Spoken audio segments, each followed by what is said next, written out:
J'étais fier de mes rituels de sécurité. Verrous supplémentaires, détecteurs de mouvement et même un chien de garde. Je me croyais invincible. Jusqu'à cette nuit-là. Ce n'est pas un cambrioleur ordinaire qui est entré. C'était quelqu'un qui savait exactement où chercher. Quelqu'un qui avait attendu patiemment le bon moment pour me montrer que ma maison, mon sanctuaire, était aussi vulnérable que moi. Cela m'est arrivé en novembre 2023, et depuis, chaque bruit dans le silence de la nuit me glace le sang. Je suis informaticien freelance. Je travaille de chez moi depuis plus de 10 ans. La pandémie n'a fait que renforcer mon besoin de sécurité. Je vis seul dans un pavillon avec un jardin, près d'un parc peu fréquenté. J'ai installé un système d'alarme complet en 2020. Des capteurs sur chaque fenêtre et chaque porte, des caméras extérieures à vision nocturne et un détecteur de mouvement dans la chambre principale. Ma routine était stricte, vérifier l'alarme à 22 heures, fermer la porte du jardin, la seule avec un accès direct depuis l'extérieur, avec un cadenas supplémentaire, et m'assurer que la lumière de la terrasse était allumée, programmée pour s'éteindre à 5 heures du matin. Je n'avais jamais eu d'incident, même pas une effraction de voiture dans la rue. Je me sentais en sécurité. Les seules choses légèrement inhabituelles, dans les jours qui ont précédé l'événement, ont été une série de livraisons de colis suspects, laissés sur mon paillasson sans que j'aie rien commandé. De petits objets, comme un briquet noir mat, un porte-clés en métal sans aucune identification, une unique chaussette en coton gris. Des choses que je mettais de côté, pensant à une erreur d'expéditeur ou quelque chose du genre, et que je jetais sans y réfléchir à 2 fois. Il était absurde d'imaginer que ces objets insignifiants seraient le prélude à quelque chose d'aussi terrifiant. Tout a commencé de manière subtile, presque imperceptible, le genre de choses que l'on rationalise en quelques secondes. Le mardi 14 novembre, j'ai remarqué quelque chose d'étrange en me réveillant. La lumière de la terrasse, programmée pour s'éteindre automatiquement à 5 heures, est restée allumée jusqu'à 6 heures. J'ai pensé que c'était une défaillance momentanée du minuteur numérique que j'avais installé. J'ai redémarré le cycle et n'y ai plus prêté attention. Le mercredi 15, vers 3h17 du matin, l'alarme du capteur de la porte du jardin s'est déclenchée. Je me suis levé d'un bond, le cœur battant déjà la chamade. J'ai vérifié l'application du système de sécurité sur mon téléphone. Rien sur les caméras extérieures, aucune activité détectée par les capteurs de mouvements intérieurs. La seule indication était « Intrusion, porte du jardin, capteur activé ». La lampe de poche de mon téléphone à la main, j'ai désactivé l'alarme et suis allé vérifier personnellement.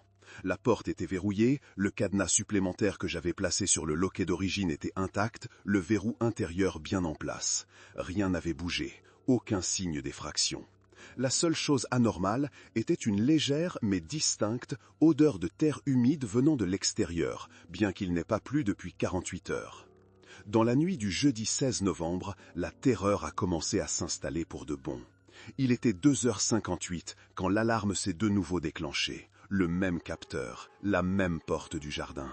Cette fois cependant, les caméras extérieures ont capturé quelque chose. Une silhouette élancée, entièrement vêtue d'une capuche, se déplaçant avec une agilité surnaturelle dans l'obscurité du jardin, évitant habilement les faisceaux des détecteurs de mouvement, comme si elle connaissait les angles morts de mon système de sécurité.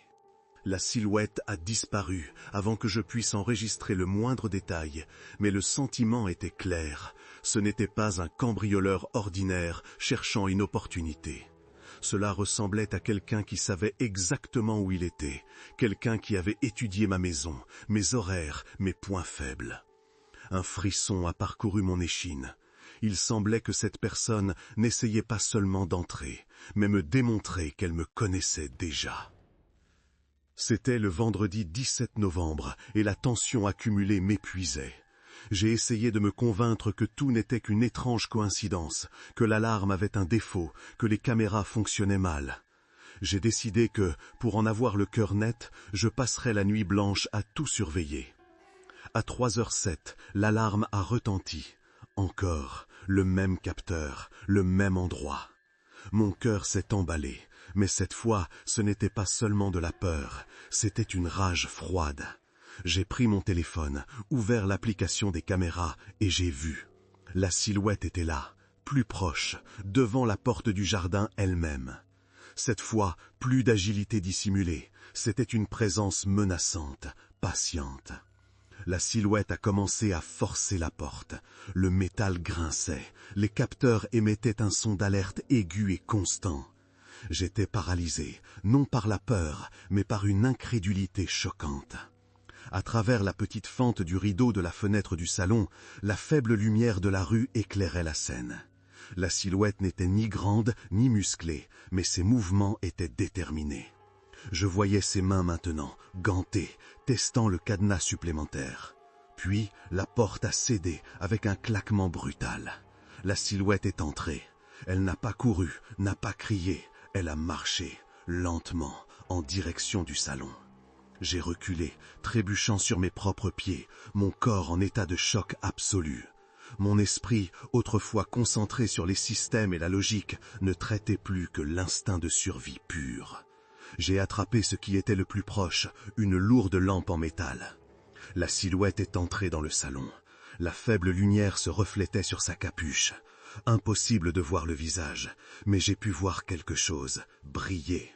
Dans sa main droite, la silhouette tenait mon propre couteau de cuisine, celui avec le manche en bois que j'utilisais pour hacher les légumes, celui qui était rangé dans le tiroir, visible seulement pour moi.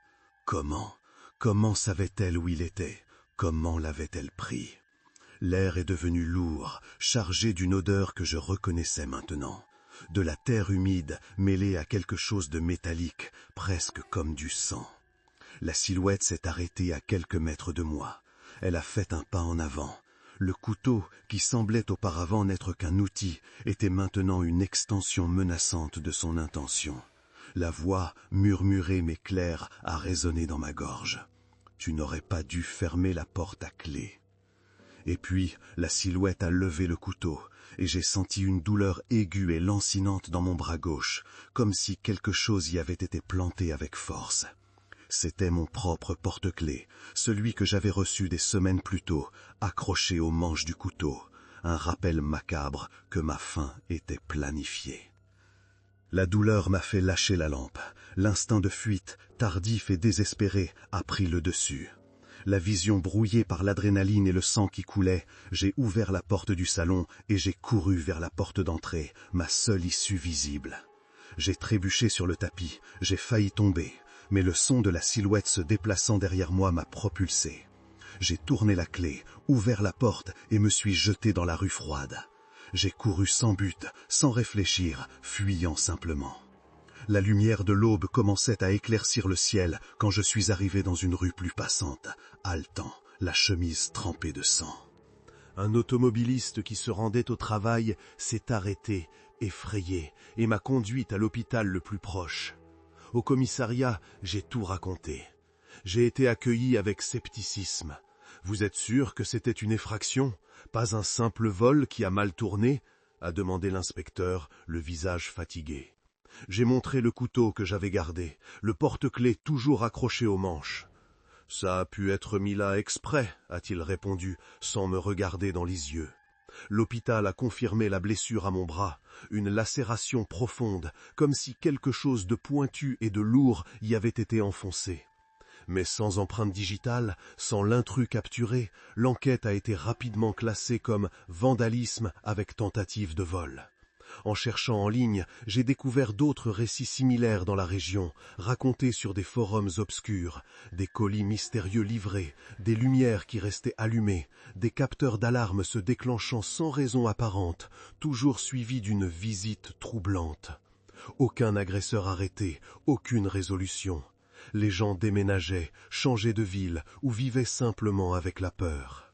Depuis cette nuit, ma maison est devenue une prison. J'ai installé plus de verrous, des capteurs de vibration sur les murs, même un système d'écoute sur la porte. Je dors avec une lampe de poche tactique et mon téléphone à côté de moi. Le moindre bruit étrange me fait sursauter. Je n'utilise plus la porte du jardin, ni celle du salon. La lumière de la terrasse ne s'allume que lorsque je suis présent. Sur mon ordinateur, dans un dossier crypté, se trouvent les photos des caméras de sécurité de cette nuit-là, l'image de mon porte-clés sur le couteau et les liens vers des dizaines d'autres récits que j'ai trouvés en ligne, tous avec les mêmes détails troublants. Je ne me suis plus jamais senti vraiment en sécurité. La sensation d'être observé ne m'a jamais quitté. Hier, en récupérant un colis à la porte, j'ai trouvé un petit paquet. À l'intérieur, juste un briquet noir mat. Ce n'était pas un souvenir, c'était un avertissement.